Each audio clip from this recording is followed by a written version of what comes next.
ladies and gentlemen, this is Eric Waring. Welcome to NetworkMarketingPro.com. I'm still here in Earl Shaw's home in Rockwall, Texas, and Randy Thompson, a very good friend of Earl's, is also a $1 million a year producer. So if you notice the same background, that's why we're doing it. But Randy, you've been around this profession for a while. You're another one of those people who've earned over $1 million in a year inside of this profession. Thank you again. For joining us. Thank you. You were saying right before we turned on the camera, what did they call you when you were a kid? Cotton. Cotton. I had white hair until I was 12 years old. Yeah, I said I don't know if you, this is like your prototype cowboy. This guy right here. Wow. He got the whole thing. Got the pressed jeans with the crease in them. He got the whole deal going on. When you're raised in a small town in West Texas and your closest neighbor is 3 miles away. 3 miles. 3 miles, and there's 3 people in your graduating class, you can actually say you came from a small town. That's a small town, my friend. 3 people in the graduating class. And where was the town? What town was it? The name of the town is Avoca, Texas. Avoca. Avoca, A-V-O-C-A. Okay, well. It means cow in Spanish. A Spanish cow was the name of your town. Mm-hmm. All right. That's right. Well, back us up to the first time that you got introduced to network marketing, and what was going on with you, and what was your initial thoughts, and tell me about the beginning days. Well, I owned some real estate franchises in Fort Worth, and I knew a lot of people. I was fortunate enough to make some pretty good money at an early age and bought these franchises, and I met a lot of people, and I noticed a lot of the people that were buying some of the more expensive homes were in the network marketing business. And they were always saying, hey, you need to look at this opportunity, that opportunity. I said, look, I've got over 100 real estate agents. I don't have time. And I didn't. But finally one day a friend convinced me to go to a meeting, and I went. It was the first time I'd ever heard of network marketing. I mean, ever been to a meeting. Right. And I remember it was the Marriott Hotel over by DFW. Yeah. And walked in there, and there was 700 or 800 people in this room. Wow. And they were excited about something before the meeting started. So I sat there, I watched the presentation, and I said... What was the company, if you don't mind me asking? It was a company called Starcom. Starcom. Never heard of it. And the gentleman who was giving the presentation was a gentleman by the name of Bill Johnson. I know Bill. Yeah, he was with Earl and myself. Oh, funny. Wow. And so Bill was up there giving the presentation. It was basically a telecommunications company. And so I told my friends, I said, gosh, I've got real estate offices and everybody's got a phone. I'm going to try this on a part-time basis. And lo and behold, people started joining my business, and I was getting checks, not large checks, but no more than I worked it 4 or 5 hours a week. The checks were a few hundred, and then went to a little over $1,000 a month, and this was back in 1980. So I'm saying, well, that's not bad. Right. And as time went on, my friend came by. He'd come by to see me, and my secretary, who did all my billing, paid the bills for my offices, came in. She said, Randy, said, have you noticed you hadn't signed a check to a telephone company in months? I said, no, I just signed them when you put them down. And they weren't billing us, but they were sending us checks. Crazy. So I called my friend and said, this network marketing is pretty good. You sign up, they send you money, but they never bill you for the product. Right. I said, how does that work? And he said, what? And I probably shouldn't have asked the question, because about 60 days later, that company went out of business. But I did learn a very, very important thing, that network marketing could be a very profitable business if you found a company that'll be around. A company that's going to be around. Yeah, and then you apply some work to it. Right, and so that was my first exposure. It was back, I believe, in June of 1980. Okay. So then that company goes out of business, then what do you do? I just go back and run my real estate business until another one of my friends called me and said, well, I know you were involved in Starcom. I want you to look at this company. And it was a nutrition company, and to be honest with you, I don't even remember the name of it. But that company lasted for a while, and I worked it part-time. And so I probably was with the first 7 years I was in the industry. I probably joined 3 network marketing. Yeah, just you're doing some stuff part-time, very part-time. Very part-time, because I was fortunate that we were making a lot of money. And then, of course, the mid-'80s hit, and everything fell out. Went down. It's like, for those that weren't around in the mid-'80s, people talk about hard times now. Yeah, it was. Yeah. They don't know about hard times, especially here in Texas. Well, yeah, because by that time, I had been fortunate enough to earn enough money that I was invested in oil wells, a couple of race horses, a lot of rental property, a lot of raw land, because it was really booming in Texas. Right. And when the market turned on us, the real estate market went up, down. President Reagan signed the passive income law, which means that all the rental property, you couldn't take the deductions you could. Yeah. Economy was bad. You couldn't keep your rental houses or your apartments full.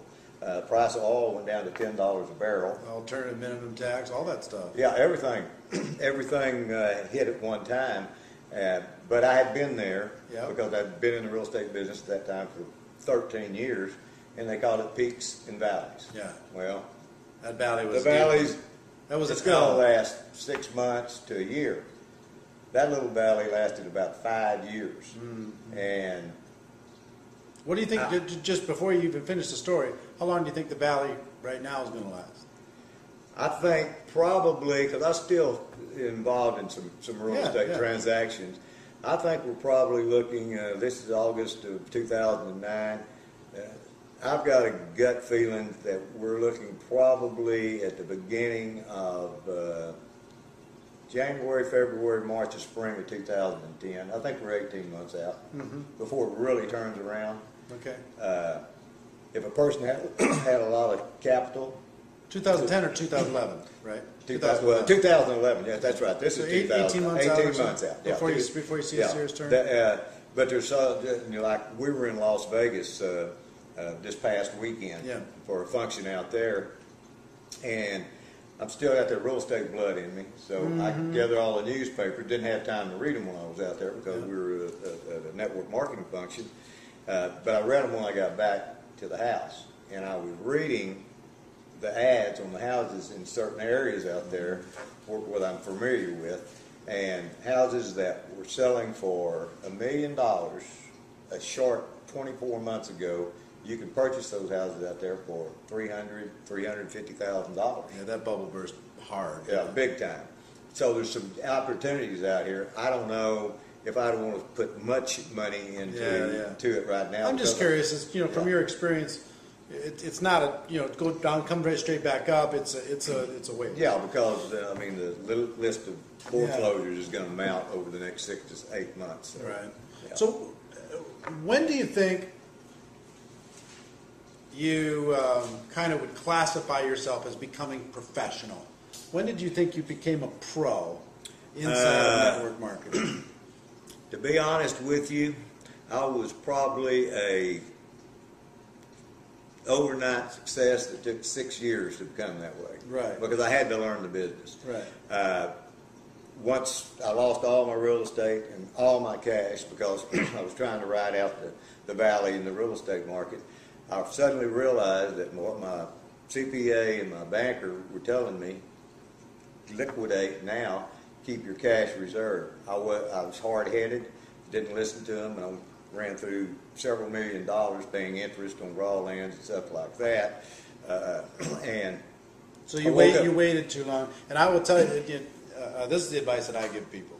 If you're in financial difficulties right now and cash flow's tight, get small fast. You can't get small fast enough. Downside. Get out of that house, get out of that car. Don't wait for it to turn.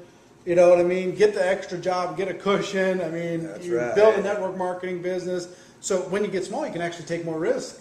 When you're not small, you can't take any risk because you're already breathing through a straw. That's right. I woke up one morning and I realized that my business account was nearly zero. Personal account, I loaned money to my corporations to keep the real estate. didn't have any money. I had a nice house. A lot of people in real estate in that same boat right now. Yeah, you know, a couple of nice cars. I didn't know what I was going to do, and I went into. I was depressed. You know, feeling sorry for myself, mad at myself for not being smart enough to realize what my professionals that I paid were telling me to do. Yeah. And so I said, well, I don't know what to do. So for about 3 months, I didn't do anything except at my bar at my house, have my friends over, and we had cocktails. You know, all of us were in the real estate business. All of us were in the same boat. We didn't have any money. Yeah. So we were crying on each other's shoulder. It was a pity party. Yeah. And it wasn't getting us anywhere. Right. So at that point in time, I joined the company. That's where I met Earl Shaw 22 years ago.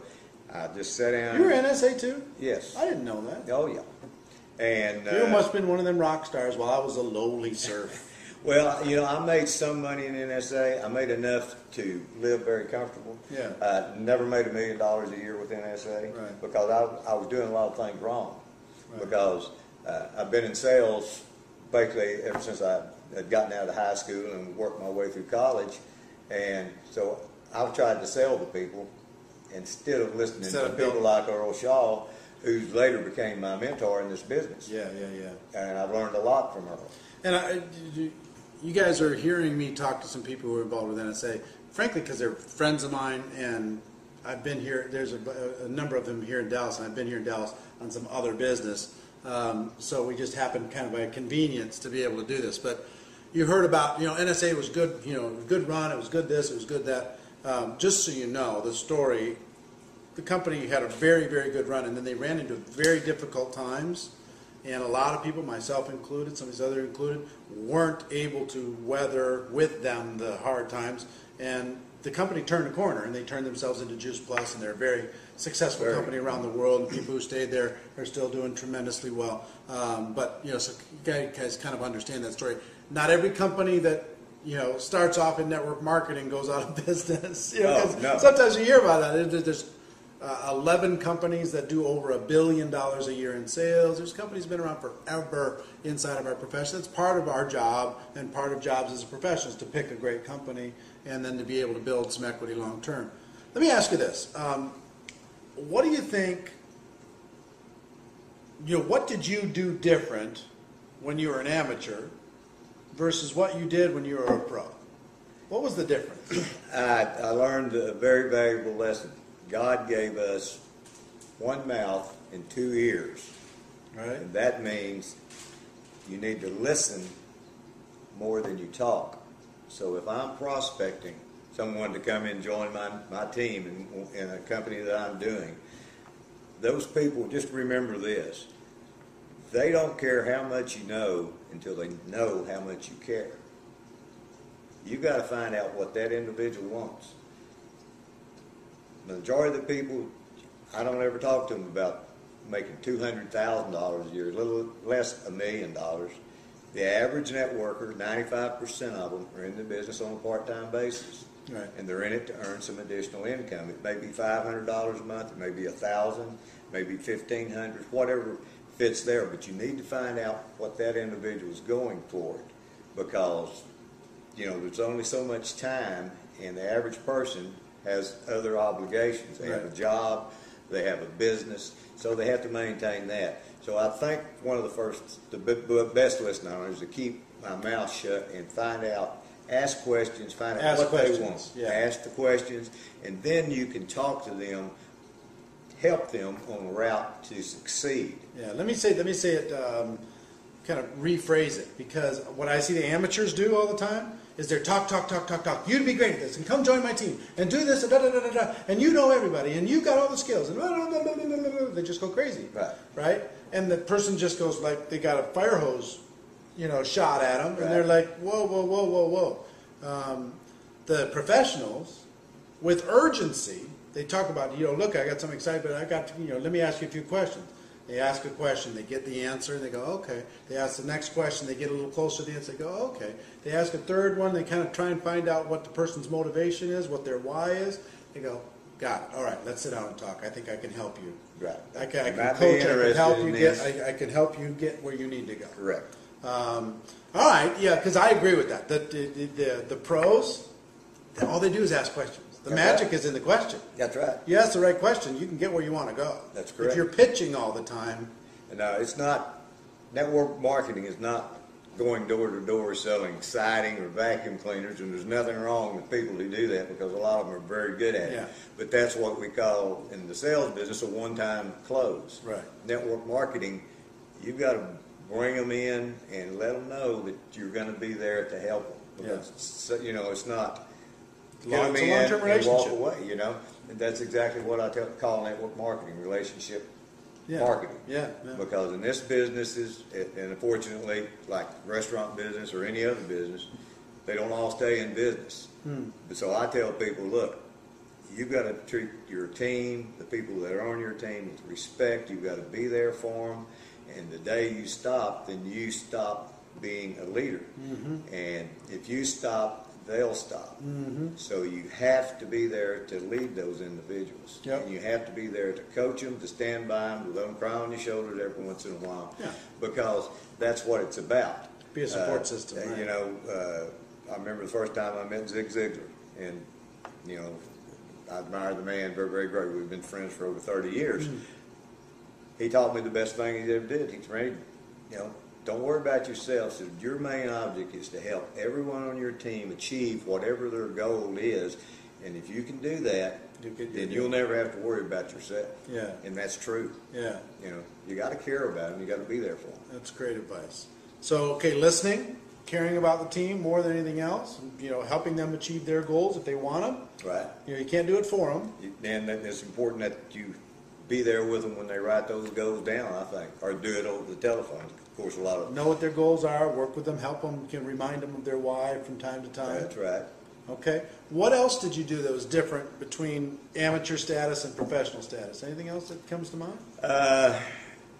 Well, I listened to a lot of tapes. I went to a lot of seminars. So personal development. Oh yeah, a lot of personal development. You know, Tony Romo. Tony Romo. We're in Texas, guys. Jim Rohn, Zig Ziglar, the real estate guy, Tom Hopkins? Yeah, Tom Hopkins. All of those guys. You know, reading. I read a lot of books.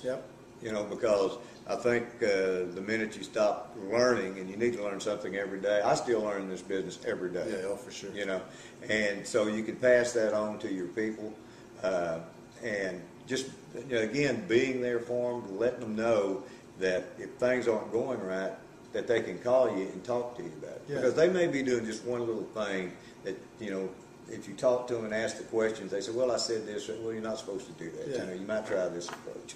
You know, teach them, coach them, bring them along, you know. So you've worked with Earl for quite a long time, Earl Shaw. A long time. So from an outsider's perspective, what makes him special? If you had to pick one thing. One thing that makes Earl special, I think, is different from the rest of us, is his ability to smile at you and you know it's not fake, it's genuine.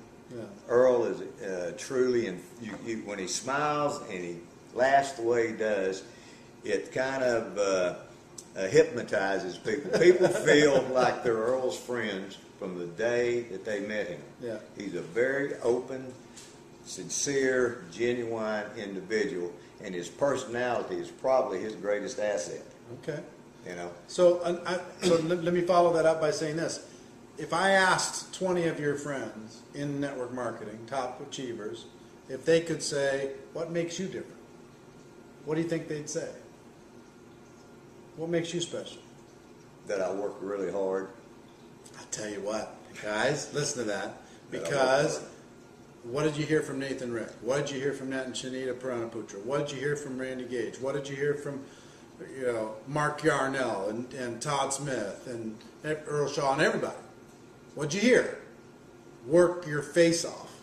You know, if you it takes care of so many problems if you do. Well, you work hard. You know, Eric, a lot of people, for some reason, and I don't know how this ever started. It started a long time before I ever got in this business. But for some reason, people think that you treat network marketing like a hobby. Yeah. It's not. It's a business, and it can be a multi-million-dollar a year business for people, and it has for millions of people. But just because a program, you can start a business for $100, $200, $3,000, whatever the cost to start that business, they treat it like a hobby. Mm-hmm. Hey, don't spend your money. If you were going to buy a restaurant, it was going to cost you $100,000. Believe me, I bet you'd be down there and making sure even if you had a bad day, or had a bad week, or had a bad month, you're invested. If you have a bad day in the network marketing business, which a lot of people, that's it, they're done. Yeah, they just oh, well, that's it. I can't do the business. Well, let me ask you this: you say you work hard. Tell me what work hard is. What is that? When I say work hard, give I me mean a day. my ethics, my work. I understand. I do the same thing but over and over. Give me a day of working hard. What's a hard working day for you? Well, Describe it for me. I get up in the morning about 7:30. I take my son to school every day. I come back and I go on a 3-mile walk.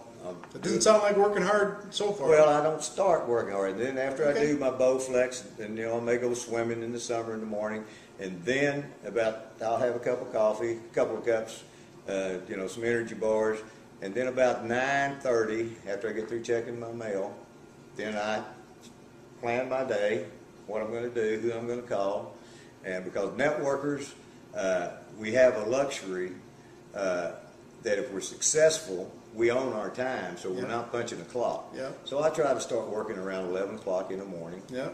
And get on the calls, do my 3-way calling.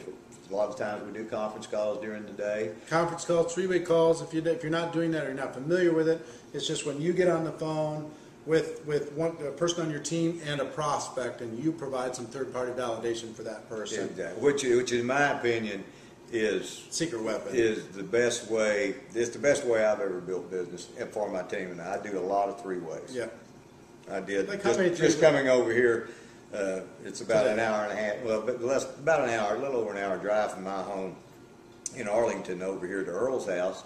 But I did five 3-ways in about 60 minutes. But it's not work. No. See. Well, it's work, but it's work, but it's not drudgery, right? I guess the best way I can describe why I love network marketing is because I love people. Yeah. I love to meet new people. I've got friends all over the world that I would have never known if I hadn't been in this business. Right. And the thing is, my daddy told me, he was a cotton farmer, and he loved to grow things. And he said, son, if you find something you love to do, and you can put food on the table, then you'll never have to work a day in your life. Right. And he never worked. That was labor out there on that farm, but he loved it, and he didn't consider it. He didn't consider it work. All right, let me back up to your schedule. So, how many 3-ways do you do in a typical day? For the last month, I've probably been doing about 25 to 30 a day. 25 to 30 a day, and most of them last. A short one's 5 minutes, and a long one's 15 minutes. Yeah. So you're going. Yeah. You're talking to people, and it's either your prospects, or doing a 3-way with your upline or people you're working with, exactly. Or it's somebody in your downline, their prospects, and you're talking with them. Right. And you're just talking to people, and most of the time they've looked at a tool or something, and you're there to help move them to the next step. They've been to the website, they've watched the video on the internet or something. DVD, and then when I'm planning my day in the morning, I'll call my team that I'm working with that day, and I said, okay, have you got any 3-ways? And they said, yeah, I'd like to do 3. And I said, what time do you want to do them? They said, well, how about 2 to 3 or 7 to 8 to 9? Yeah. Just pencil them in. And then everybody else, I said, I can't. I'm going to be working with Eric, for instance, tonight of that time. Right. Because you got to make just professional.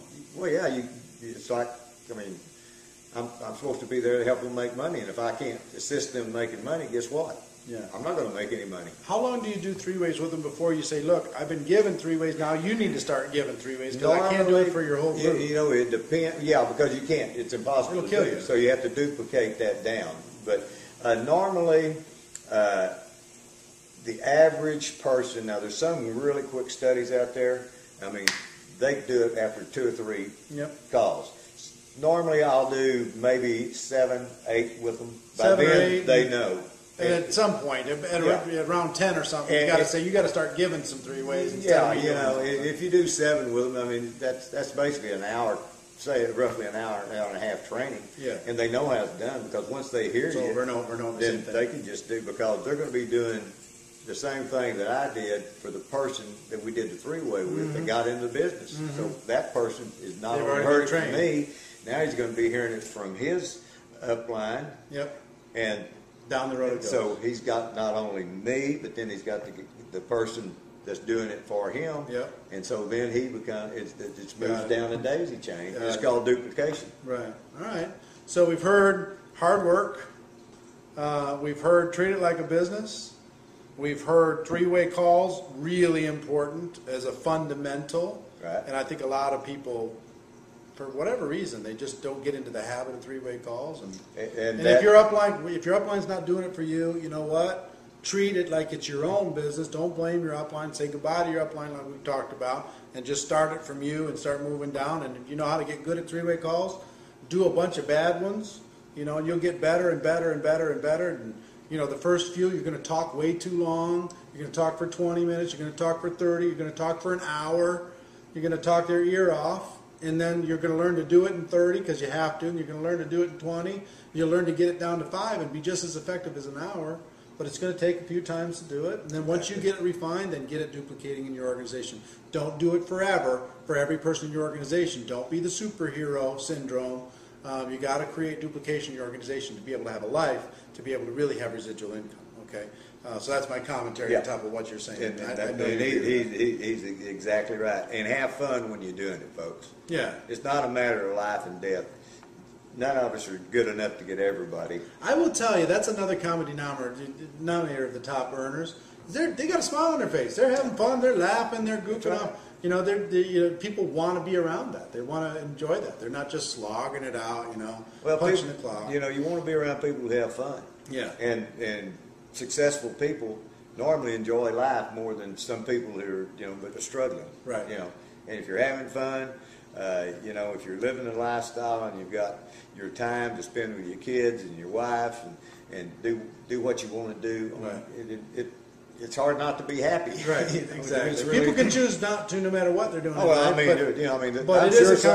sure there's billionaires in this world that are very unhappy. Here's good advice. What are you saying? Lighten up. There you go. Don't be so, holding on to network marketing like, everything's got to happen right this second. You need to have urgency, but lighten up, smile, enjoy yourself, have a little bit of fun.